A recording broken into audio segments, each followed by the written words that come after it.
స్కాట్లాండ్లోని డార్విల్ అనే గ్రామంలో 1881 ఆగస్టు 6న జన్మించిన అలెగ్జాండర్ ఫ్లెమింగ్ చిన్నప్పటి నుంచి ప్రకృతి, జీవుల గురించి తెలుసుకోవడంలో ఆసక్తి చూపించేవాడు.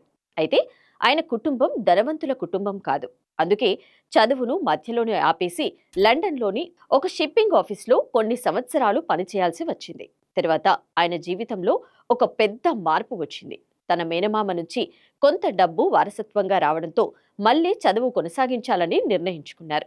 1903లో లండన్లోని సెయింట్ మేరీస్ హాస్పిటల్ మెడికల్ స్కూల్లో చేరి వైద్య విద్యను అభ్యసించారు. 1906లో ఎంబీబీఎస్ డిగ్రీను ప్రతిభతో పూర్తి చేశారు.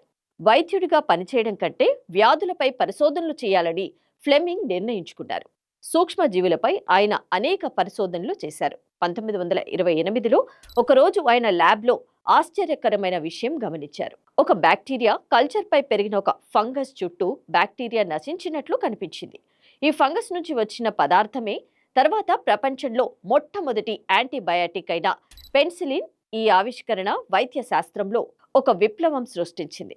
క్షయ, న్యూమోనియా, టైఫాయిడ్ వంటి ఎన్నో ప్రాణాంతక వ్యాధుల నుంచి లక్షలాది మంది ప్రాణాలను రక్షించడంలో పెన్సిలిన్ కీలక పాత్ర పోషించింది. ఈ గొప్ప ఆవిష్కరణకు గాను అలెగ్జాండర్ ఫ్లెమింగ్కు 1945లో నోబెల్ బహుమతి లభించింది. ఆధునిక వైద్య శాస్త్రం అభివృద్ధికి ఆయన పరిశోధనలు ఎంతో సహాయపడ్డాయి.